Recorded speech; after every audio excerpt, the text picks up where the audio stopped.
Alrighty, now that we're done finishing the Natural History Museum, who wants beachside funnel cakes? Yay! Well, no surprise there. Yakko is currently targeting the lesser-used gents. Yeah, but you could promise them a bag of Doritos with one Dorito in it, and they'll all cave. Regardless, this Warner's game I set up is definitely going to be entertaining, if nothing else. Okay, I know you too well to know that you did this for my interests, so why did you do it? You just wanted to be in the Zeus costume again, didn't you? Any excuse to show I am above you mere peasants. This is Animaniacs Season 2, Episode 3. The episode begins with the Warners running down the street until they find $5. They can't decide among themselves what they should spend the $5 on until they see an auctioneer for a storage unit being done. So they decide, let's make a bet. But like any chaotic goblins, they decide to spread rumors about other storage vaults and Monkey Paw, this storage vault, so they can pick it up for the mere $5. It's a landslide victory. Does anybody else feel like that this is setting up some sort of comic retribution? I see it more as a bunch of successful deception and sleight of hand checks. Looney Tunes like Warner's would make really great bards. So the Warners waste no time exploring their new storage unit and seeing all the new looted treasures within. Are you going to make any comments on the Vladimir Putin mattress? It is technically referencing a politician, but this is more in a goofy comedic way and not in a let's talk about politics way, so I'll let it slide. Well, Dot finds a magical rug, which is actually a tapestry.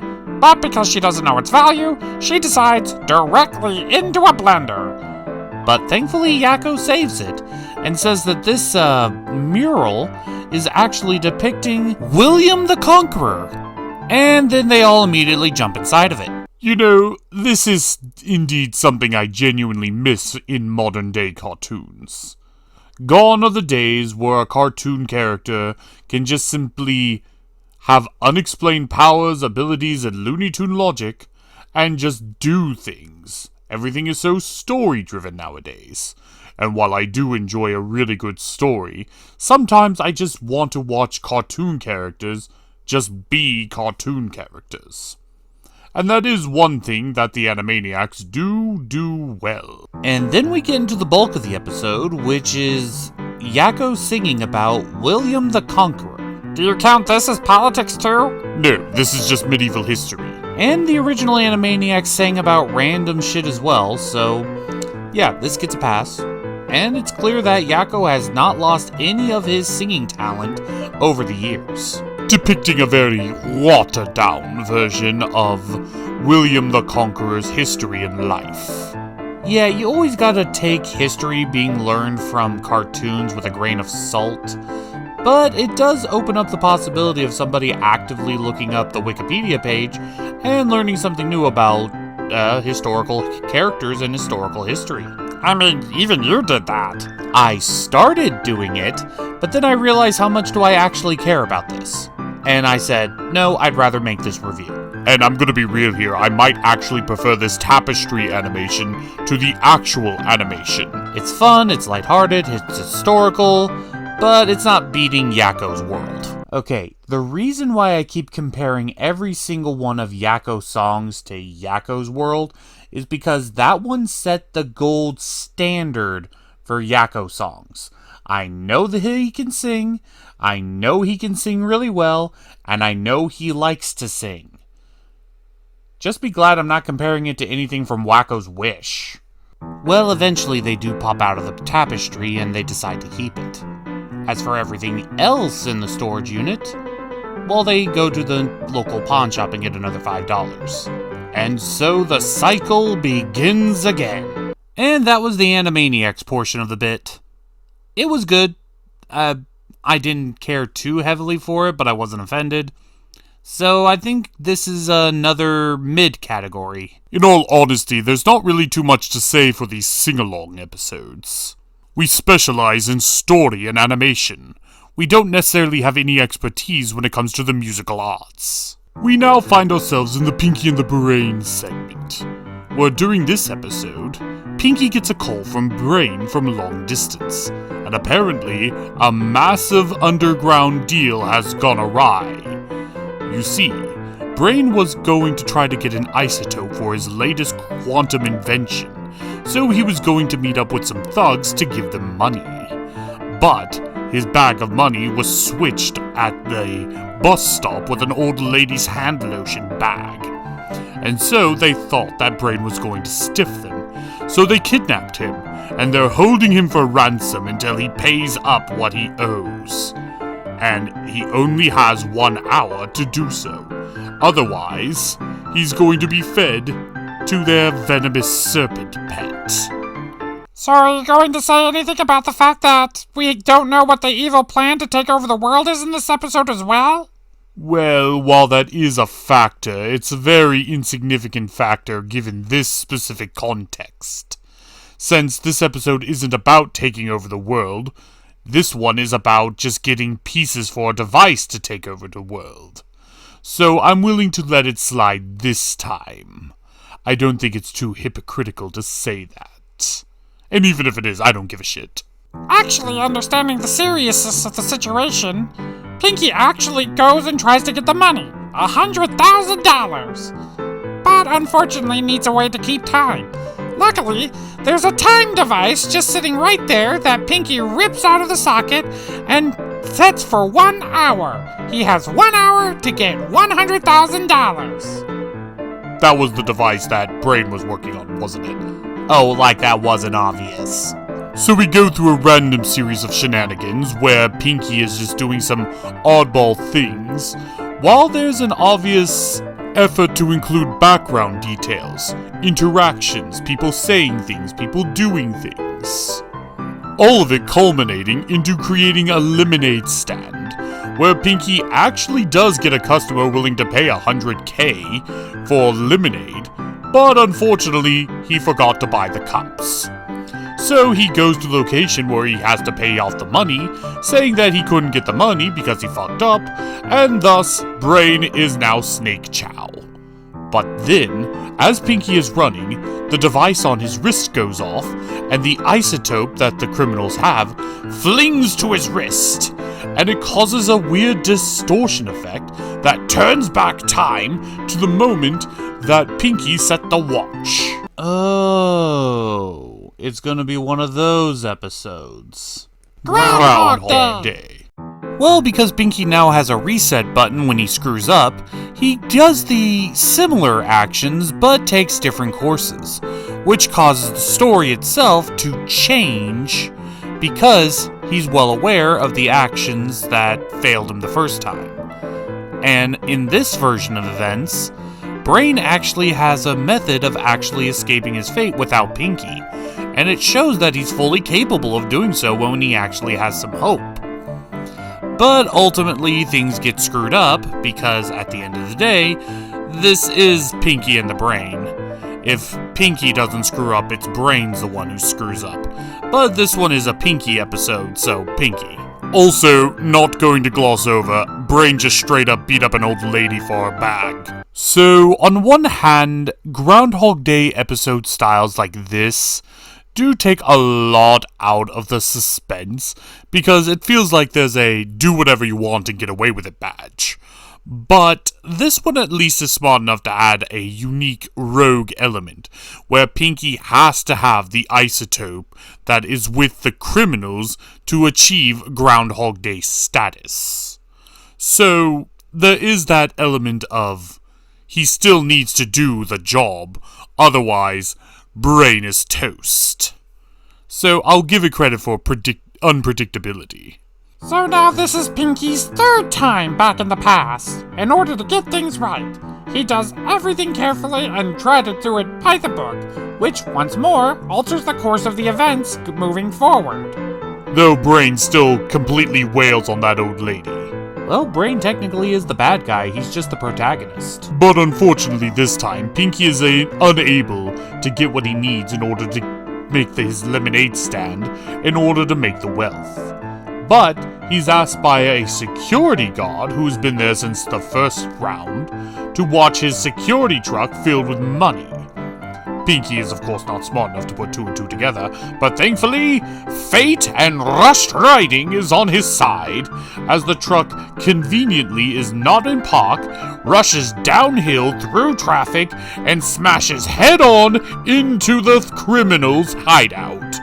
Just as Brain comes back with his now blood money from beating up an old lady. You are really hung up on him beating up an old lady. He beat up a crippled old woman. Okay? I am not glancing around that. Well, now with triple the amount of money, Brain makes an argument for the isotope. But they're unwilling to sell because Pinky literally destroyed their house. So they have to use the money to buy a new place. And they're keeping the isotope, and there's nothing that Pinky and the Brain can do about it. I'll just have them be marked on the hit list for later.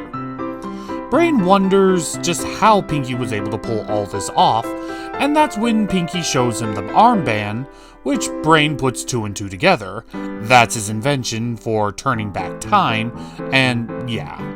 And we also know that we only saw the 3 times, but Pinky tried the strategy dozens of times with different styles of lemonade stands.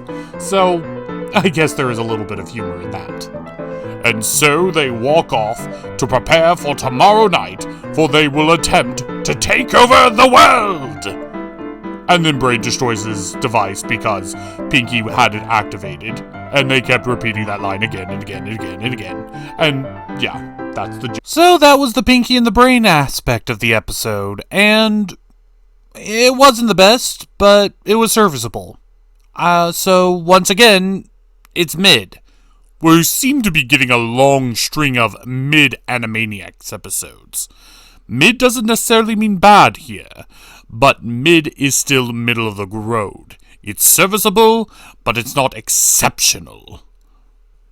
The final episode appears to be an episode where they're actually putting in a little bit of effort in order to make use of it. So it starts off with the Warners playing their version of Hungry Hungry Hippos, which, I'm not gonna lie, I would totally buy this game. But then we get a visit from... Hail now, hail to the king, with thunder and lightning we strike. It's beautiful! I genuinely didn't think that we'd see him again until the end of the season again! This feels even better than getting a critical hit with Sneak Attack! Yes! There truly is a god! You're welcome! So the episode itself is pretty straightforward. The Warners stole Dr. Scratch and Sniff's credit card and is using it to buy luxury items. Dr. Scratch calls him out on it and even pulls up the receipts, literally, but they still double down and lie that they don't know what he's talking about. He even gives them an out when he tries to be gentle and tuck them into a bed, like father, but they still refuse to let up. So, he decides to do some scary parenting punishment. He tells them a tale of a monster from his youth, when he himself was a lying child and ate all the cakes in his aunt's bakery, and then lied saying the dog did it. But his mother warned him that if he keeps lying, he'll attract a scary boogeyman-like monster, who loves the taste of lying children, and will sneak into their bedrooms when they sleep and eat their toes. I'm sorry, their toes? This is a Dr. Scratch and Sniff episode. Do not ruin this for me!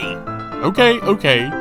So, the Warners, of course, don't actually believe him because this story is rather bizarre, but he pulls up even more receipts as he doesn't have his big toe. This frightens the Warners into confessing all their sins and giving back all of the items that they purchased and locking the tower in fear. Well, we cut back to Dr. Doofenshmirtz and no.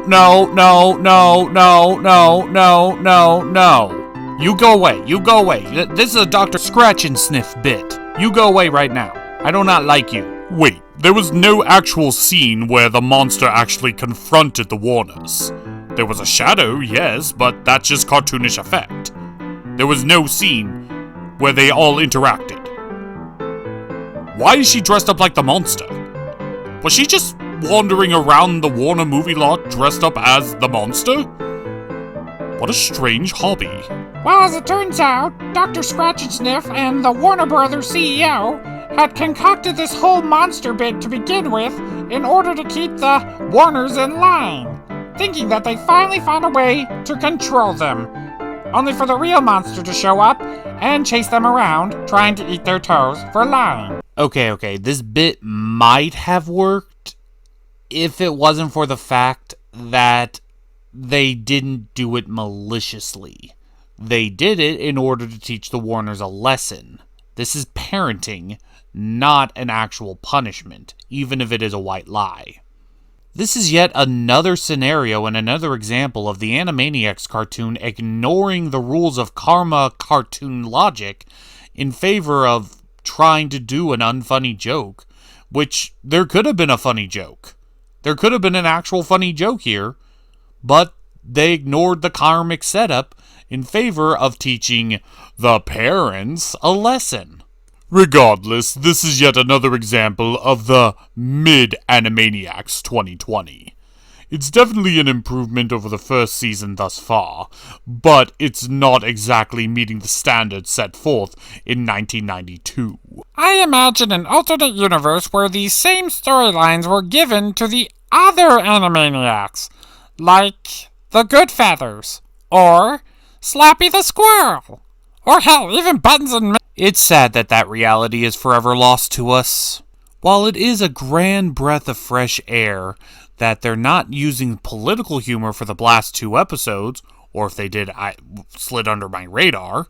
Quite frankly speaking, they still need to up the game.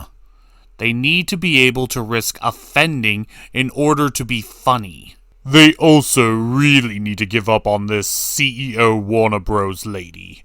She is not at all a nice, fun character.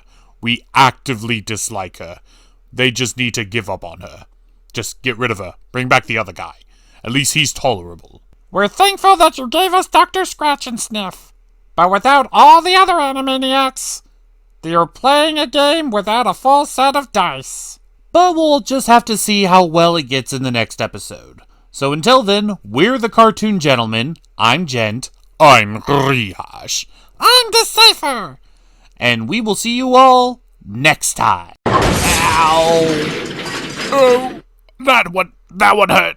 Why did we do this review in the middle of the road?